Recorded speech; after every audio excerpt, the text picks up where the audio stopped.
Greetings, boys and babes. It's the Magic Hour, a place where we navigate through life's peaks and valleys with all the vulnerability and shamelessness we can muster.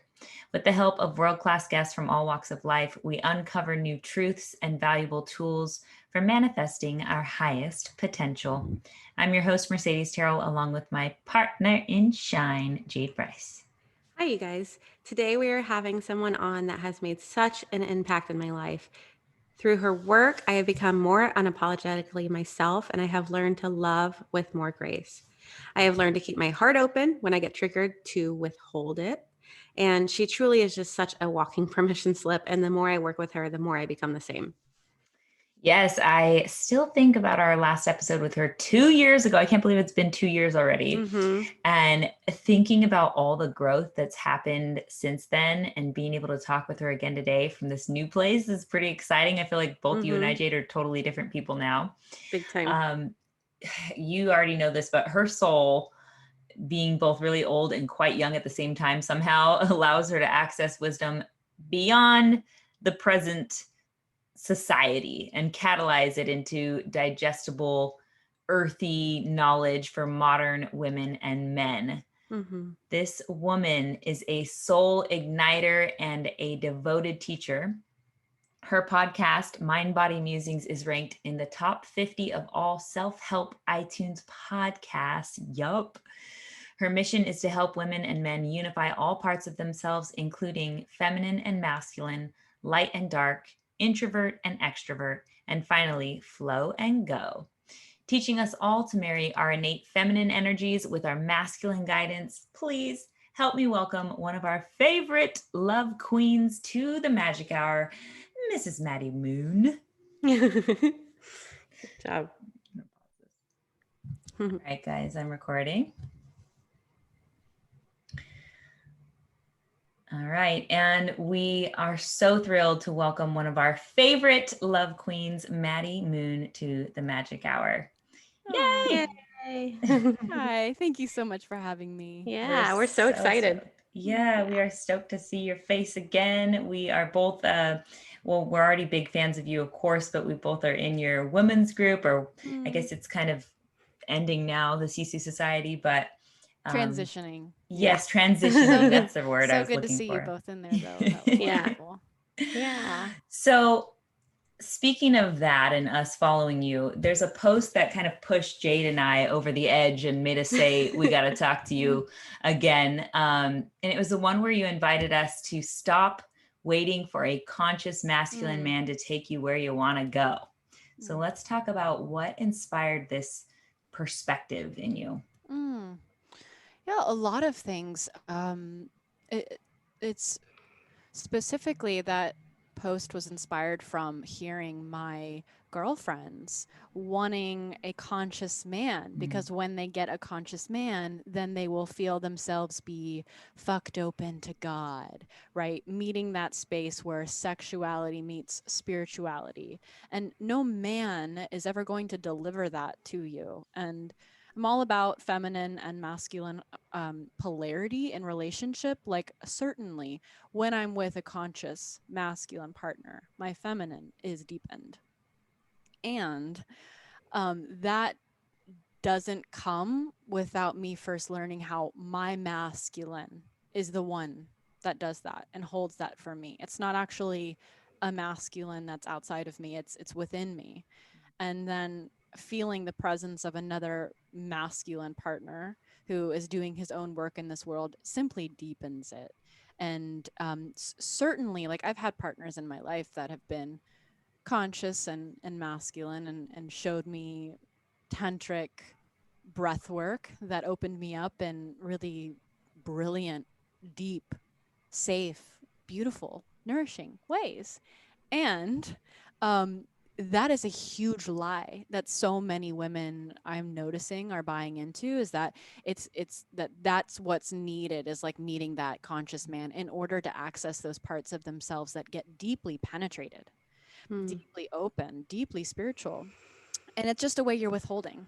That's really what it is. It's you withholding your pleasure, your ability to open. It's you creating excuses that he's not where he should be, so therefore I won't be open. Right. Mm. Yeah. Yeah. Or I'll just on to the next even, or whatever the way that Mm-hmm. you decide to avoid doing your own stuff and looking at your own stuff. Mm-hmm. So if you were in a partnership though, and you feel the difference when you're with a partner and you feel like your feminine is maybe a little bit more suppressed rather than like more awoken or more like expansive, I would say, like you feel like the contraction instead of the expansion. Um, what would you say? What would you say to a woman that's like feeling that? You would say that it's something that she needs to cultivate in herself, or it is something that she can bring to her partner and ask him to meet her there.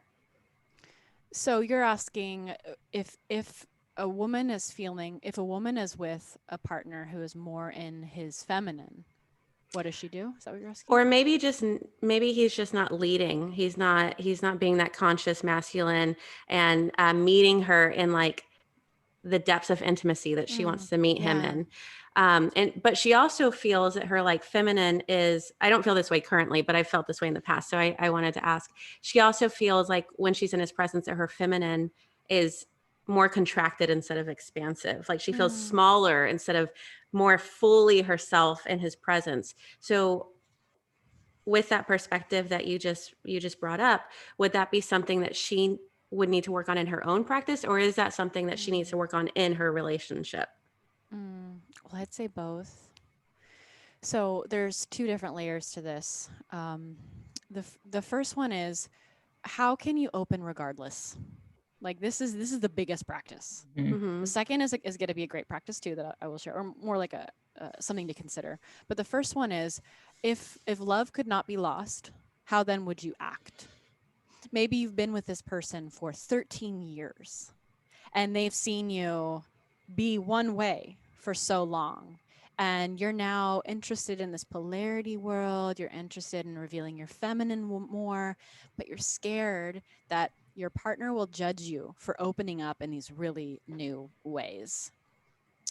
What if love could not be lost and only gained, only more of yourself will be discovered through this process of revealing different parts of yourself?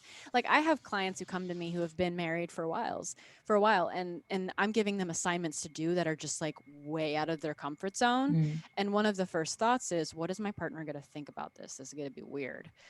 You're withholding though if you continue to let that story run the show of how open you are and how expressive, because most feminine, primarily feminine beings want to be relentlessly open, like wild, free. And it doesn't mean necessarily that you're a goddess dancing around a fire naked. That's not what it is. It's more that you are expressive, like that's what it is. Like I have so much love for expression, because we as women have dulled our expression a lot for different reasons. Like maybe your father just really looked down on an expression and called it crazy or too emotional, or maybe it's the corporate world, or maybe it's that our expression was one time seen by a very untrustable person who then took advantage of it because he wanted a piece of that beautifulness.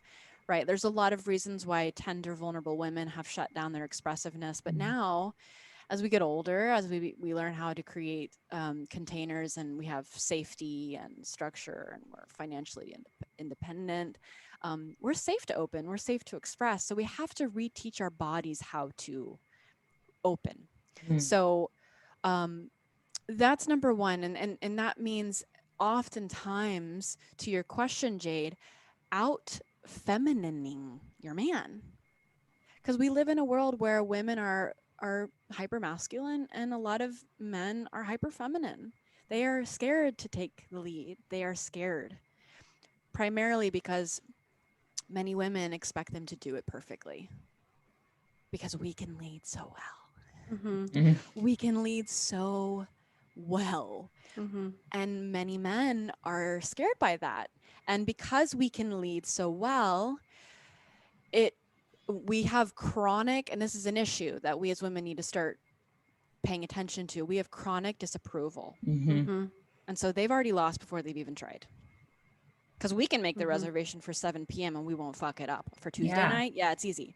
But he might forget, might make it 8. I don't know. It's just, there's a thing that's going on, I've noticed, where women are already upset with their partner because they can do it better and faster and quicker. Mm-hmm. And it's another way that we're simply withholding, even withholding our gratitude.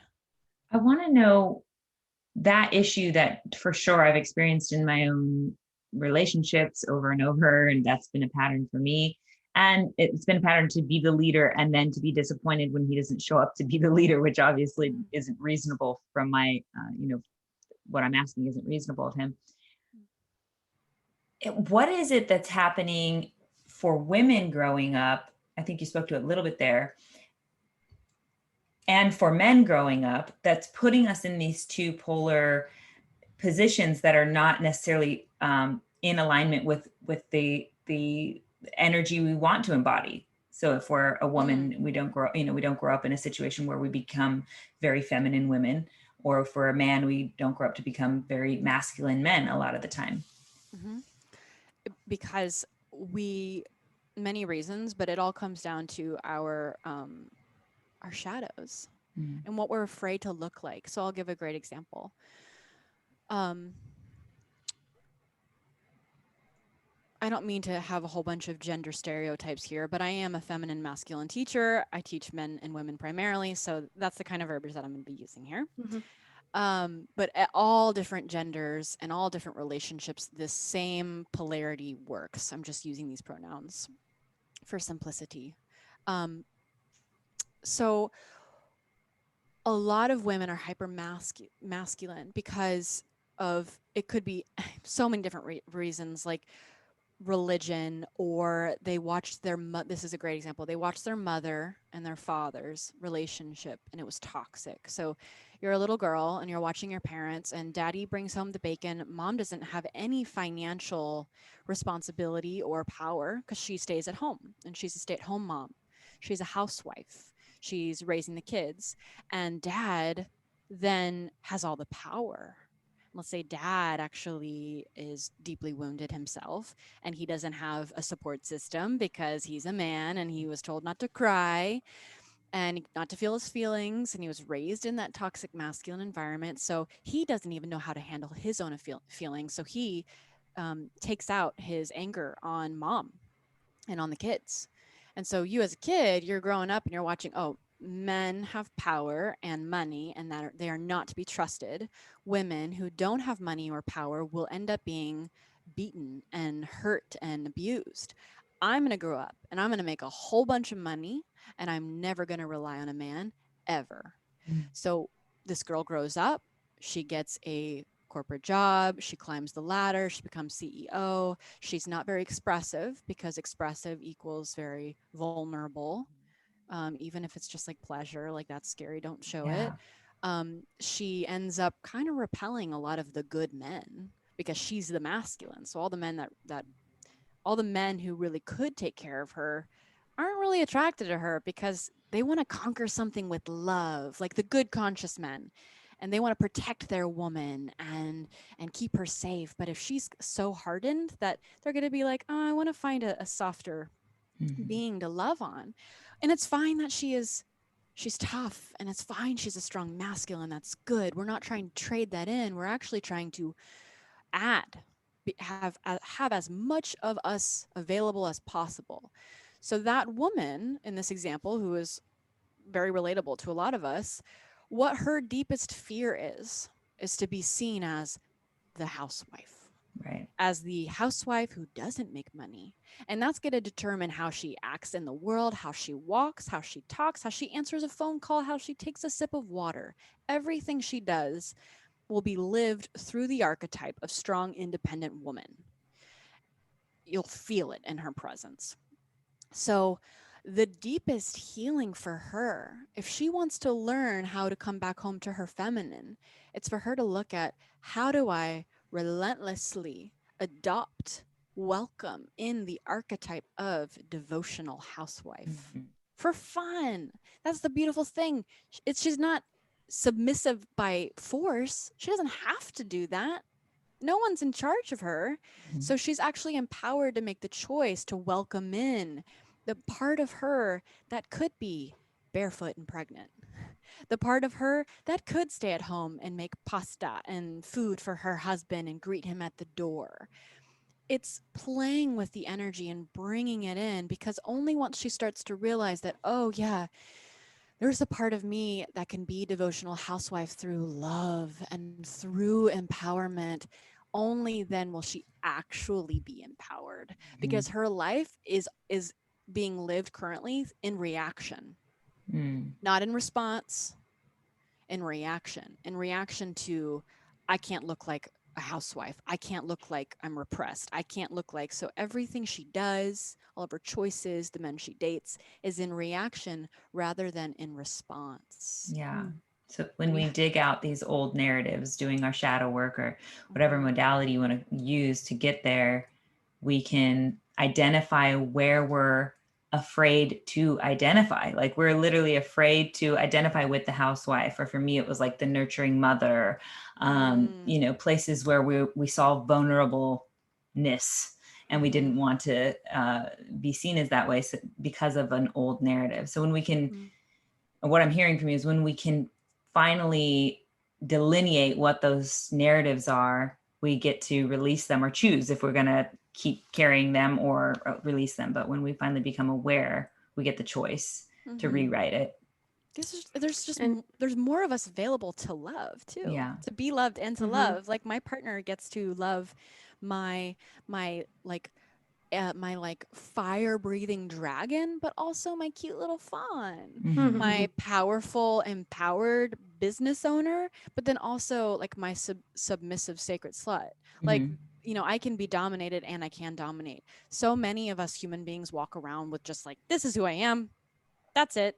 And anything outside of that scares them, triggers them, makes them reactive. It's just not a way to live. Yeah. You know? Agreed. I think I call it full spectrum living is where, you know, the goal is. So as much as you can be, why not do all of it while you're here? Open to all of it. Stay open, stay open. I did want to bring back around just Jade's question as well, because you said something that I have actually written down here in my notes that maybe Jade, you were pulling on the thread when you were asking that question about how to evoke the desire in your partner to finally stand up, you know, and become the masculine man that you're wanting to pull into your life or attract into your life, and that he probably wants to also embody himself. Like what is the right way, I guess, like quote, you know, way to evoke that? Maddy has a quote that I literally wrote down that says, be so present that anything conscious can't help but be consciously aware of you. So Maddy, you want to pull on that at all? Yeah. Well, I'd actually love to hear an example from one of y'all. And then I'll work from there. An example of where, like, what's something you want to evoke? What's a property, a quality that you want to evoke? It could be in your specific partner, or like, actually, you're in your partner. Maybe a place where you feel you take charge too much or he doesn't take charge enough. Yeah. So for me, it would be like leadership, like we were talking about, where I can be so forward and like I don't procrastinate. So, you know what I mean? So it's like, as soon as the thing is on the docket, I'm like, okay, do that thing. And it's right away, where it doesn't give him enough space sometimes to even try to lead if he was going to. Like there's never been a chance. So I don't know if that helps at all, but bringing up that leadership. What's an example of even something more specific? Like maybe you had papers that needed to be signed for the two of you in an apartment you were going to rent, or something else that you wouldn't procrastinate on. Yeah. Okay. So, well, we could talk about the house thing because you brought it up, but just as another example would be doing couples work together, couples therapy together. Like I'm huge on using talk therapy, especially as a modality for healing. And I know he's open to that. But then when we have a conversation about it, it would be like, I mean, we've worked through a lot of these things. We've been married for 8 years. So, you know, we've worked through a lot of these things, but that was a huge thing for me. Like I wanted him to take the initiative to then find the therapist and for us, you know, like, or even for himself to do his own work. I don't want to be the person who feels like a mother pulling him along. Like I always say, I don't want to feel like your mom pulling you through IKEA, because I know that was like thing he hated doing when he was younger. And I Mm. don't want to be his mom. It's not sexy. Mm-hmm. Yeah. So I'm thinking actually of a very simple example for this, and we could do another example for something that would be more artistic. But for this one particularly, what I would say is it's quite simple. It'd be more, baby, I love so much when you take initiative around therapy and healing. It's really beautiful. Mm-hmm. Kiss, that's it. You walk away. So there's a certain level of detachment you have to have of whether or Mm-hmm. not he does it or not. And as my teacher, John Weiland, always says, you have to hold the pose. Mm. You have to be holding the pose, simply like if you're doing yoga and you're holding a pose until the teacher says it's time to transition. You have to do that with your praise. So if you want to evoke within him the desire to be a leader in your therapy sessions or your together healing, praise the shit out of him, even when he doesn't do it.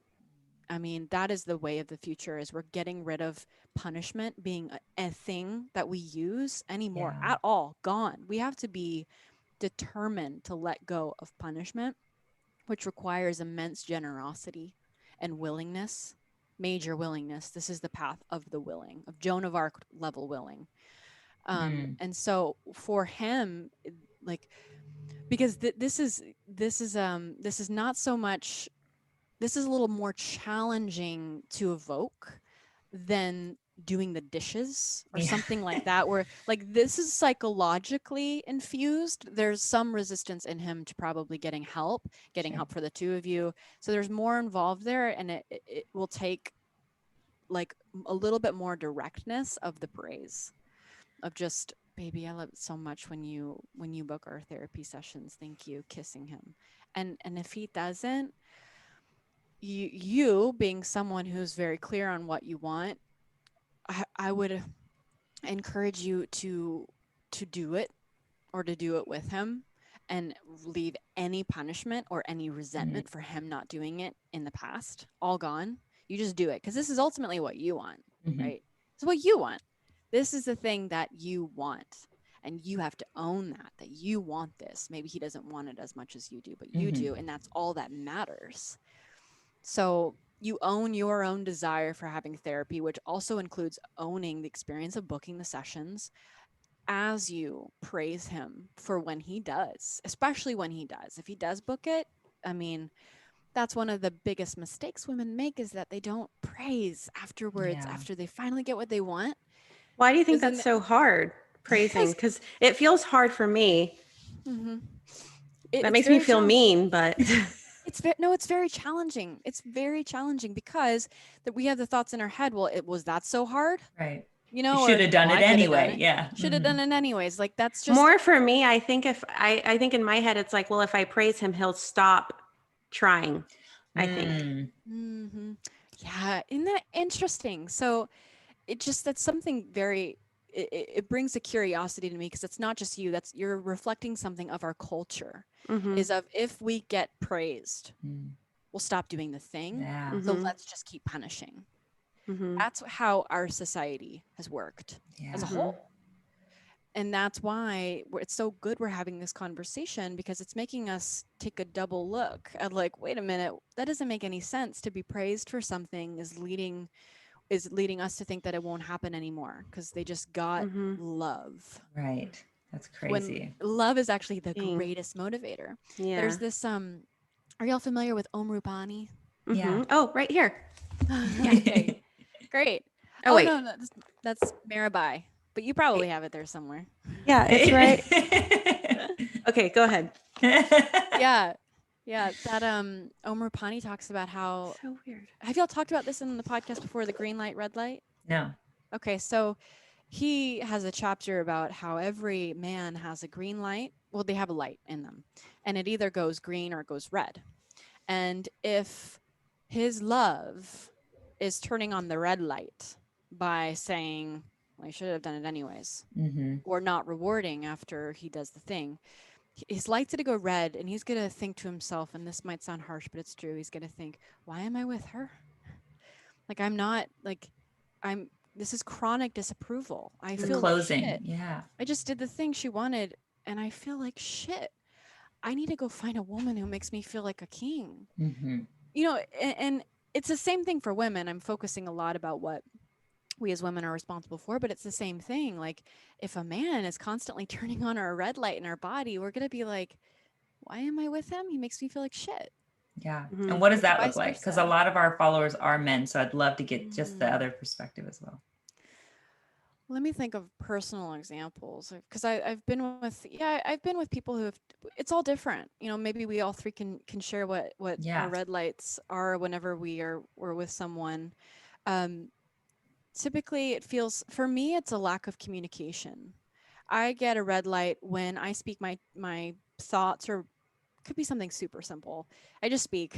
Sometimes I just speak, and I'm met with um, a heart closure, a resistance. The most painful thing for me is a complete shutdown Mm. because I am so full spectrum that if my shadow side, my darkness, my like kinkiness, let's just Mm-hmm. use that example. If my kinkiness makes my partner at the time, whoever he is, maybe a Bumble date that I've been seeing for a while, feel really uncomfortable because he's not used to choking, or he's not used Mm-hmm. to spanking, because that's asking him to Yeah. enter a place that he's uncomfortable. He's the good guy. If he relates to being a good guy, Mm. and all of a sudden he has this beautiful woman in front of him saying, choke me, he's going to be like, oh, I can't. Because remember, men are now being feminized. They're Mm-hmm. more feminine. And so them entering their primalness is going to feel scary if they haven't welcomed that part of themselves in. Mm-hmm. So the thing for me, I turn into a red light whenever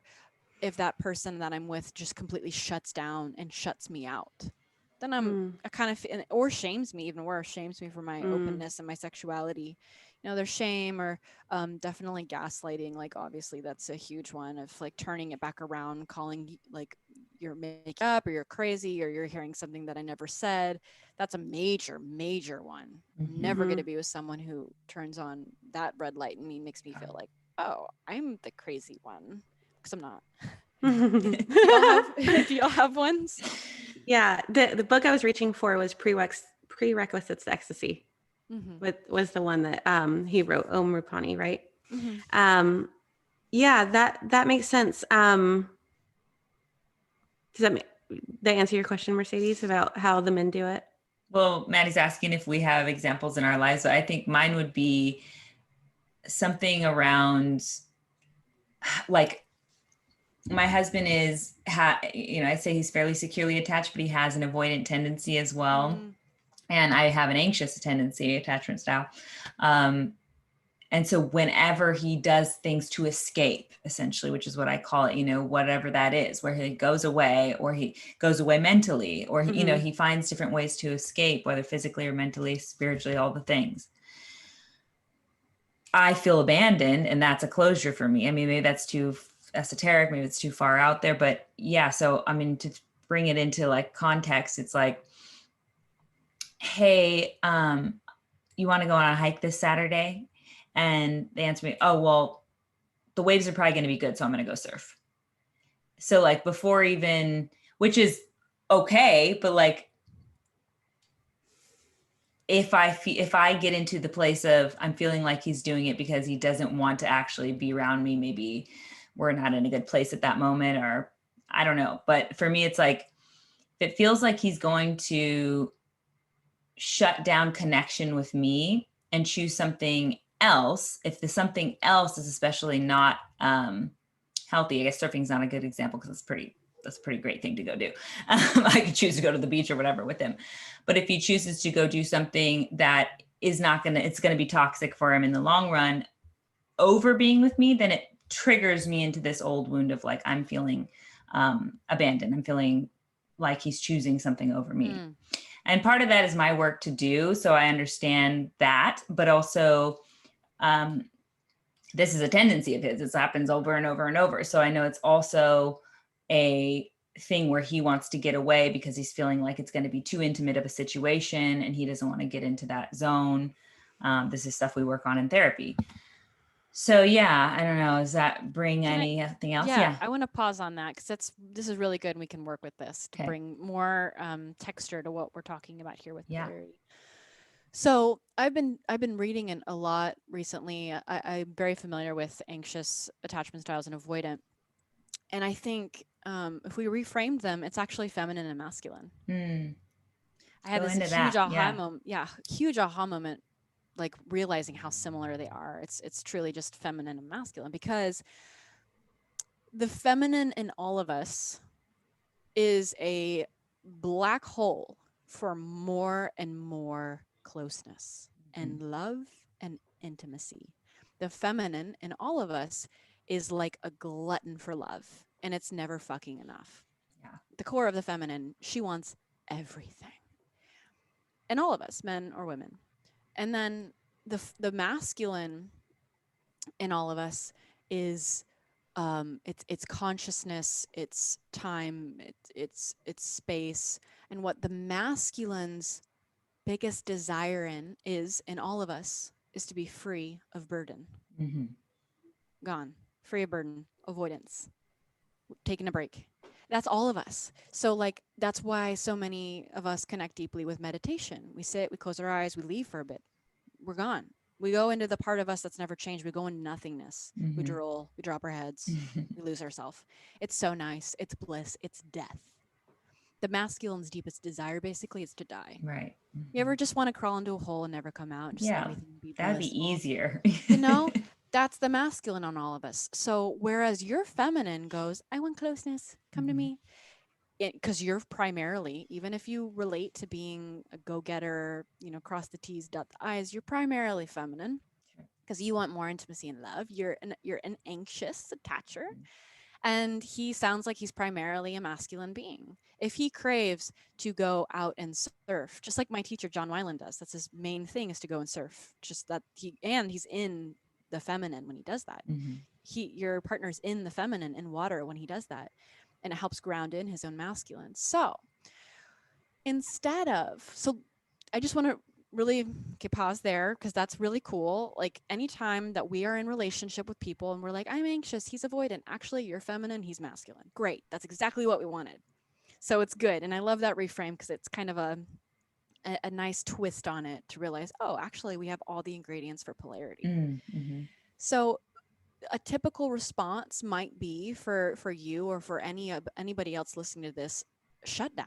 If you are hurt that he chooses that over you, or if how most women would react in the world today, they shut down. They don't say how it actually makes them feel, they repress it, or they explode it. You always go surfing, or fine, whatever. It's one or the other for a lot of people. I'm not saying you, but for a lot of people, it's either repression or explosion. Mm-hmm. Very first stage, as David Data calls it. It's first stage. It's just like closed hearted, and the. It's a disservice to your connection. Above all, it's not honorable to repress how you feel. It's actually Mm. terrible. It's really detrimental to the relationship, and so many women think I'll just I'll just hold back that hurts my feelings because that's the best thing to do for the relationship. It's not. It's fucking killing your relationship because you're creating resentment and he Mm-hmm. doesn't have a chance to help it. So the second option would be the second stage of communication around this would be for you to say, "Oh, but I really wanted to hang out with you. I really want Mm-hmm. to hang out with you. It's tender, it's truthful, it's soft. I really wanted to see you." And it's also quite simple. I really wanted to spend time together. Kiss. That's it. And it's truthful and it's sovereign and it's like it's talking. So while it's lovely and it's where a lot of people should try to be at, it's not hot. So what if we could find a way to reveal our truth?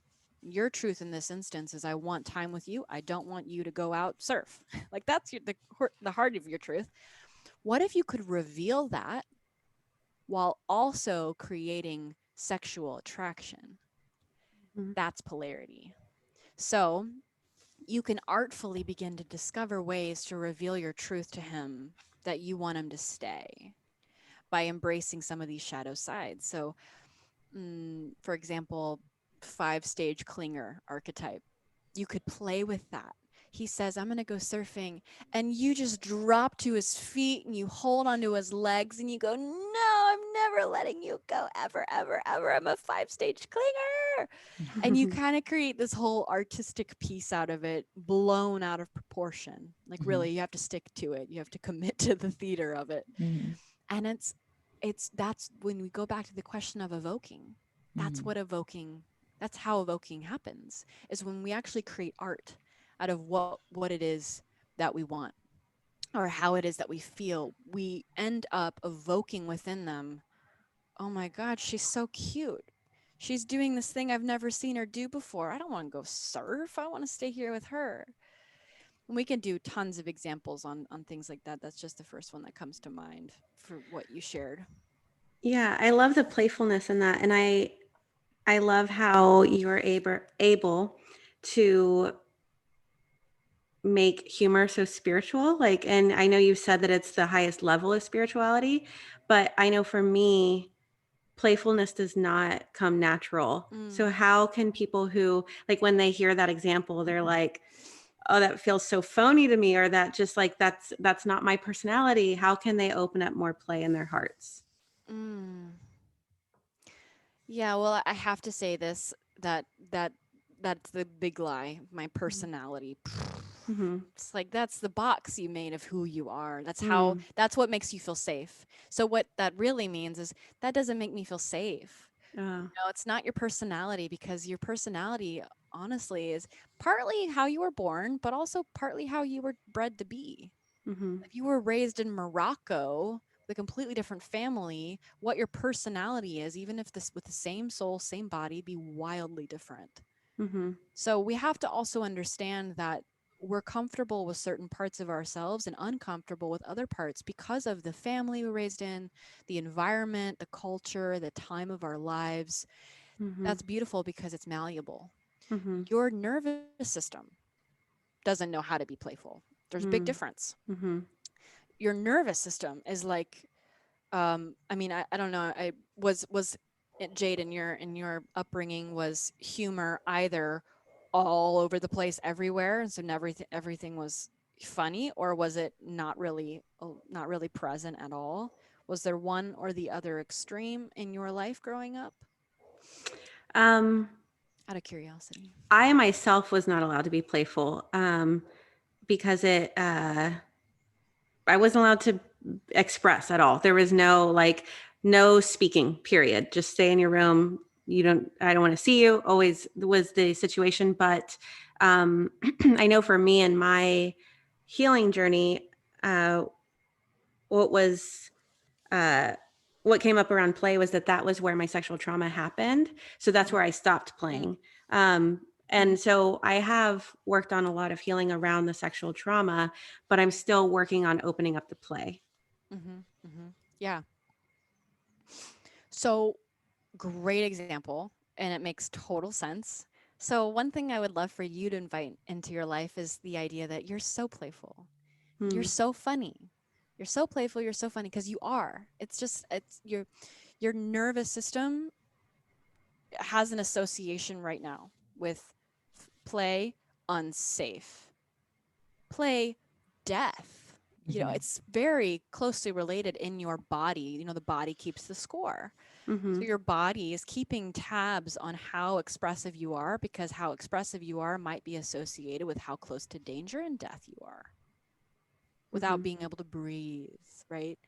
Suffocation, whatever your body is storing right now.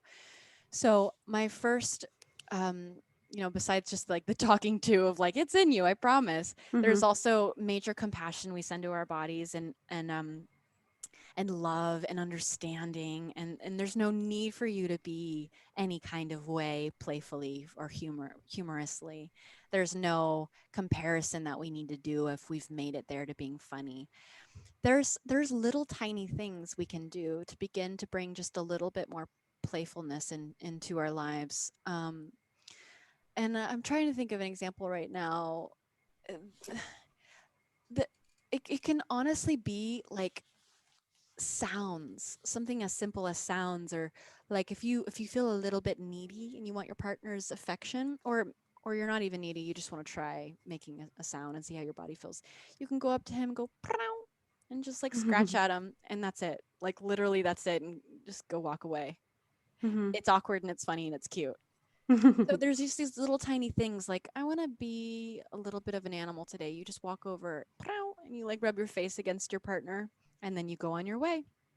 Or you wear, I know y'all like to wear ridiculously cute outfits all the time, but like you can like order yourself and your partner like a onesie, like something that you would never expect, and then you could just be wearing it at home and then have it for him, and it might have something to do with like your relationship dynamic or an inside joke that you have.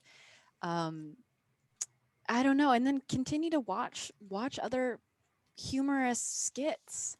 Like I am obsessed with skits. So add more humor into your life. More spiritually and humorous people and SNL skits, and just start watching how other people do humor and create awkward tension and play with things. I don't know. It's the best thing I've got right now on the top of my head, because it truly is something that just comes with time and love Yeah. and compassion with yourself, and the ability to not to know that if you don't take something so seriously, you're okay. You're actually doing God's work. I mean, God is the major comedian. It's like she is the best comedian in the entire world, and the way that our world works, like men having nipples and just like things that are just weird. I don't know. There's lots of cosmic jokes that are entwined into our universe.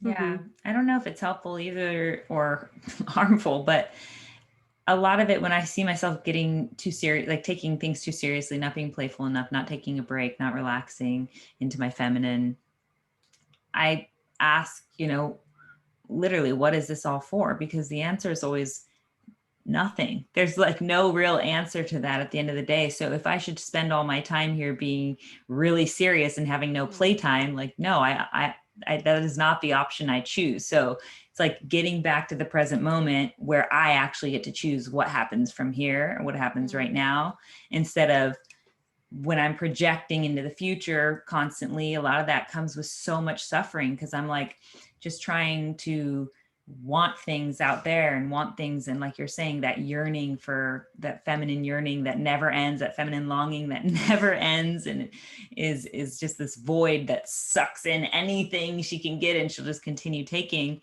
And when you can remember that, like, life has a time limit on it, and you don't get it forever, and you don't know when it's going to end, then playtime becomes the only option almost, reminding myself of that.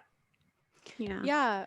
What one more thought that I have for playfulness. I don't know if you two already do something like this, but for everyone else listening, um when if you're quick to go into your masculine, or you're quick to get anxious about getting things done, you go into that kind of state, give your partner permission to call you out on it and to say, "Hey, put your hands on the table," and give you a spanking.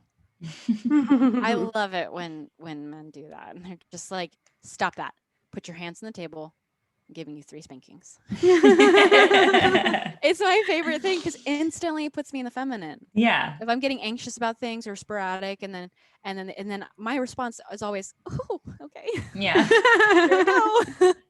and then it's just like, and then I just allow myself to stay in that new state. I don't snap back into I'm like, "Oh, that served a purpose now. Let's like stay open to this energy of just got spanked. I'm a bad girl." Like, try that. It's a wonderful tool. I've been lately noticing, whenever I am in a suffering, to see, like, if I'm nervous or anxious, to like be with that feeling and actually stay open to the fact that, instead of trying to get out of it and escape it all the time, like what I worry about my husband doing, try to stay in it and see how it feels to hold it, and then what I can transmute it into. And it's been pretty cool to watch what happens. I want to move us on to another topic, because I know we don't have much more time with you. I want to discuss conscious money with you, and maybe some of your rituals around finance. I know Jade and I both sat through one of your talks about it, so I know you have so much to offer there. Wherever you want to dive in on conscious money. Can you give me like a little bit more? Yeah, conscious money. So just generally, maybe you can describe for our listeners what it what conscious money is. Like, how can we see our money through conscious or maybe just your perspective on money. Yeah. I know you do a lot of like thank yous to your money, and you're like Yeah. flirty with your money, so things like that. Yeah, my journey with money has come a long way. I'm definitely I was set up very well by my father. It wasn't my family wasn't rich by any means, but he did pay for, or he made sure my college was paid for, and I have so much gratitude for being able to be given that kind of foundation. So I always want to acknowledge that, because I know everyone's in their own space and state with healing their money wounds, and I grew up in that regard taken care of, but also at the same time there were so many beliefs around money not coming easily, not coming through things that you love. Like, work can't be fun. That was a huge belief in my household. Is like, I remember when I'd be like, I want to be a coach, and my dad would basically be like, la dee da, you know? And he had a lot of fear around me being financially capable of creating my own money, and there was never, I wasn't raised with like belief in me being a strong independent woman. There's a lot of language about, please go get married, Madeline, and go get a corporate job, and like, just, you can't understand these things on your own. So there was a lot of work I had to put into believing that money absolutely wants to come to you, wants to find you, wants to love you, wants to be your lover, but it also wants to come to you through ways that bring you joy. Like, that's a huge one for me, is that money is truly trying to find me and find you through the things that you love to do. Like, that's the chemistry, that's the polarity.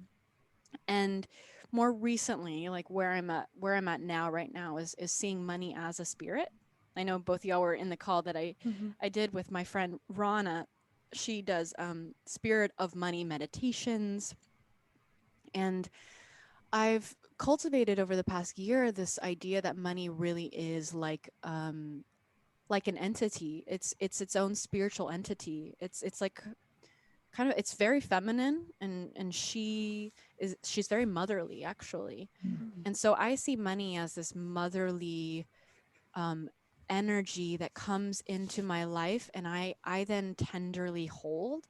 So all the money in my bank account, I'm like a lighthouse for it. I actually see myself as the protector and the guardian of money, like when I get it. Even if it's going, like, I have a separate bank account for my taxes, and I don't really touch that. It's just 25%, 30%, whatever, of everything I make, I put it into there. And I just look at it, and I kind of just think, like, I've got like this mama in this account, and I want to take care of her, and I want to love her. And when it's time to send her to the government, when it's quarterly tax time, that's a very important time for me, because I watch all this money I made leave me and go off to the government. And so it's very important for me to have rituals around sending that off, going like, I'm so grateful that I got to hold on to you. Thank you for coming to me. And thank you, even though I didn't get to spend you myself, I'm really grateful that you were there, because even seeing you in there brought me a lot of comfort. Thank you. And I'm going to send you on your way to the government to make parks that are beautiful and to help homeless people. I hope, like, we're just like, I hope that this goes to like cleaning up the streets in California right now, and like health. And I know whatever you do, it's going to be magical. Right. And that's very counter opposite of the language. I grew up very right wing, very conservative. Like, the government was the worst thing ever for taking our money. And I've had You to can only tithe. Yes, only tithing, and tithing you must do. And so, and there was only the one way to tithe, which was like putting the money in the big bowl that you passed around at the big Six Flags Over Jesus church that I went to, with massive, like, it just was a show. Still healing some wounds there. Triggers. Yeah, so seeing her as this precious entity that gets to come into my life, and in regards to what you were saying about the thank you, when I receive any money at all, I just do a whole host of thank yous. Thank you, thank you, thank you, thank you, thank you, thank you, thank you, thank you. And like if I want to take it up a notch and bring it into the feminine embodiment work that I do, I'll actually open my limbs and I'll feel it coming into my body through my root. Wow. I'll feel money seep into my body and penetrate me, my heart, my womb, my sacral, my third eye. I don't really normally go super high, actually. It's just really want to keep it there in the womb space because it feels good. But I bring the energy of money into my body, literally opening my limbs. And I do that with a lot. I do that with grief. I do that with, if I hear a poem I really love, I will open my entire body and feel it fill me. That's one of my favorite practices. It's just letting my body feel penetrated by XYZ, whatever it is, whatever. Yeah. Feeling it come in. That was beautiful. That you walked us through a meditation like that, or I think it was Rana who walked us through the meditation on your workshop, and I saw some visions for sure of what money looks like to me and who's living in there, you know, that idea. Gosh, you said, you know, allowing something to fill you up, and it just made me think of this amazing holy love making meditation that you walked us through as well, which you talk about the 4-foot cock of consciousness. And I thought we're all turned on by the idea. And it goes back to, you know, what we were speaking, of course, of this feminine longing, allowing the divine to fill you up. Yeah. And that differentiating between what's reasonable to ask of your human partner and what is you know, the work you need to do with the divine, communing with the divine and asking it to fill you to your brim, because your brim is always, you know, overflowing if you're allowing the divine to fill you. Whereas with your partner, it's not so reasonable to ask them to fill that void. Can you give the listeners, though, maybe like a magic trick or an example of how to be filled up with the divine before we move on to our staple questions? Because maybe they haven't taken the Sisu Society. Yeah. Gosh, yeah, but you know, I don't know if I mentioned this on the last podcast that we did. But like I was saying earlier, there's a bottomless black hole pit. So we all, if you're a primarily feminine being, which most women are, especially probably the women that listen to this podcast, even if you operate with to-do lists and you're logical and you take action, you're probably still a feminine being if you deeply crave love and intimacy. One thing to first acknowledge is that is a black hole. It is not going to be filled ever. Even if your partner, Mercedes, said yes to you every single Saturday, you would not feel filled. I would still find a way to be. You might even get annoyed. Yeah. You might even get annoyed when you get what it is that you want. And then you'll crave the opposite. You'll crave for him to start setting boundaries and saying no to you because you'll miss. Which I do sometimes also. Yeah. So I understand I'm a void that'll never be full. Yeah. So one is like, learn to love the no. Because every time your partner or a man says no to you, consciously, of course, with respect, you're actually getting the gift of feeling your own feminine. It's actually when you're with a feminine man who has no boundaries and he's the one who craves more and more closeness and he's an anxious attacher that you stop feeling your own longing. So earthly men who are in the masculine are giving us the gift of feeling our feminine because we long for them. So learn to love the longing. And when you get a no and he sets a boundary and you can't hang out with him on a Saturday and you want more, honor your own heart for wanting more. Thank him for giving you the opportunity to feel your feminine by him setting a boundary, and then move throughout the day, the week, the month, like move with the feeling of longing for God. It's like honor and acknowledge that your longing is actually something, a longing for so much more, no matter what. It always is. It's a longing to be united with the beloved.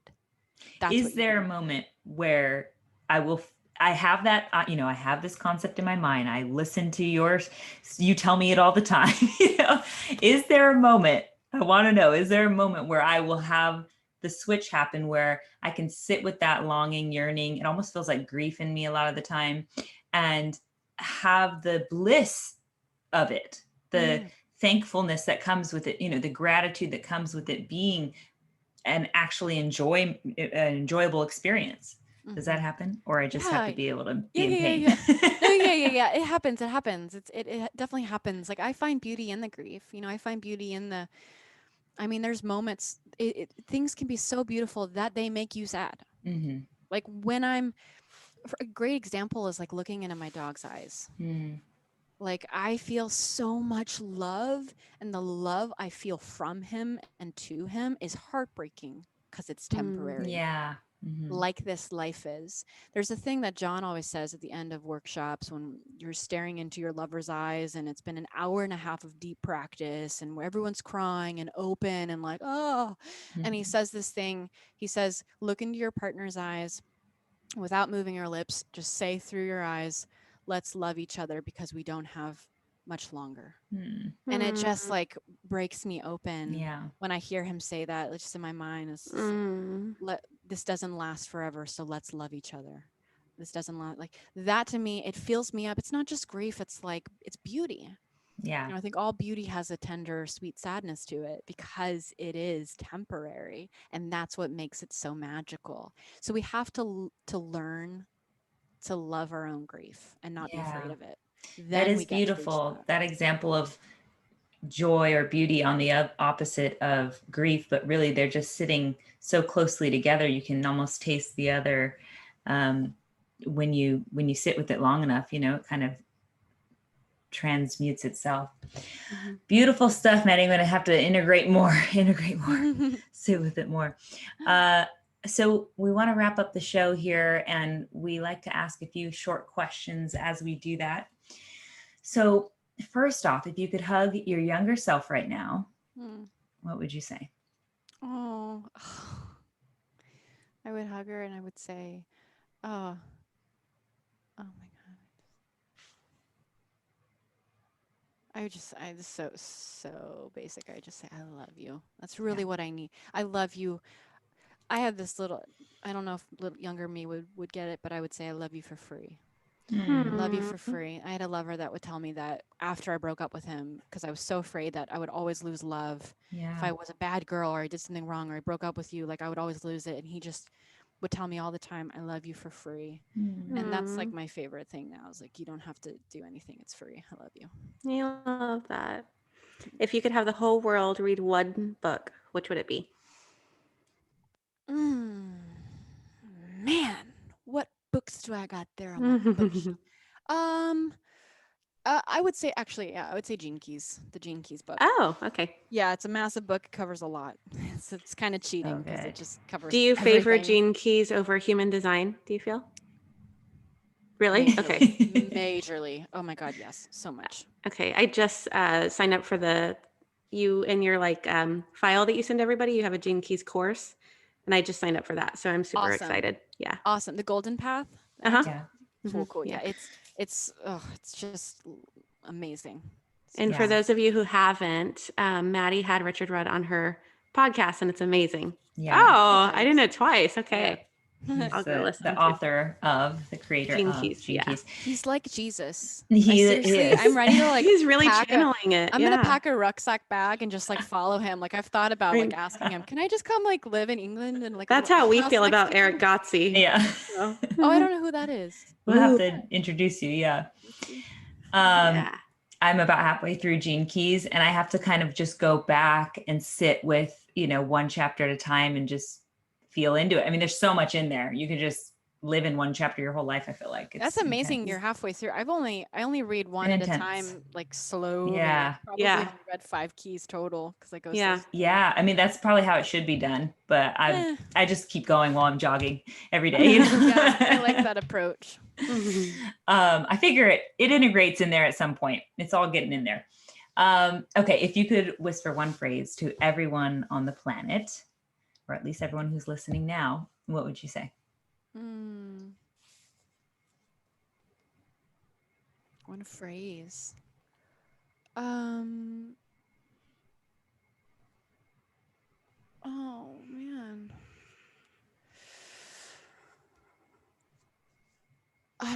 this doesn't make any sense probably to people listening, but I would just say I'm really obsessed with, again, Richard Rudd said this, divine drunk. Drunk on the divine. Oh. I would just say, get drunk on the divine. Mm. Don't know why. I love that. Came to me. Get drunk on the divine. Shoot it into your body. Get drunk. I love that. Before we let you go, where can people find you online? You can find me at maddymoon.com. That's MADDY, moon.com. I've got a free feminine embodiment practice on there at maddymoon.com/feminine. And you can find me on Instagram, Madeline Moon. That's MADELYN Moon. And my podcast, Mind Body Musings, has been around for 7 years. There's 330 episodes now. Dang. Amazing. Lots of stuff. Yeah. So those are the main spots. Awesome. Thank you so much. Yeah, thank you, Maddy. Your work has been so impactful for my life. I know for Jade's life as well. And we are still learning from you. So we're just thankful that you're out there doing not only feminine, relaxing into your feminine, but you're also out there doing that work, because we are getting so much from it and passing it on to our listeners as well through whatever we changing so many lives. Yeah. Thank you so much, both of you. I wanted to ask you super quick, what is the meaning of the honey in your profile picture on Instagram, like where it's on your mouth? Just like to me, it's so being raised in the South, conservative, and also with very narcissistic, abusive family. Everything needed to be clean, prim, proper, perfect. And to me, a very big edge in my life has been to be really messy in sex, specifically messy, grovelly, open, wide, swelling, just embrace everything that is like the sexuality of like hands in the soil, earthy. And there's something about, to me, honey dripping down the face. It's sticky, it's like, it's messy, it's gonna mess with your skin, but it's so sweet, it's so erotic. And to me, it's the perfect representation of what a sacred slut does, which is me. And so that honey to me is like, I get turned on looking at myself with honey going down my face. And so it's yummy, it's indulgent, it's intoxicating. It is the feminine. Yeah. Okay. I had a ceremony where Mary Magdalene put honey on my lips. And then I saw your profile picture and I was like, oh, I'm going to ask her what that meant to her. So thank you for sharing. My number that one. Was really she's my guide. She's my guide too. So it's maybe there's some Magdalene and honey, perhaps. Yeah. Maybe it's that messy playtime that Jade, you're working on right now, incorporating into your life. Yeah. What I got from it was like tasting the sweetness of life. But yeah, I like that. It's beautiful. Thank you. Thank you, Maddy. Yeah, you're welcome. Thank you for Appreciate you. Yeah. So we will basically do what we always do. We'll create our little promos. We'll send you over all that good stuff, and we'll tag let you know up when the storm. Releases. Yeah. Perfect. Thank you so much. Thank you. Enjoy your visitor. Yeah. Thank you so much. Let me know if you need anything at all. Okay. Okay. Thank you. Talk to you soon. Okay. Bye. Bye, ladies. Bye. Oh, I don't like when we're constrained to only an hour with anybody. No. Ever. It's hard. It is really hard. Rigid.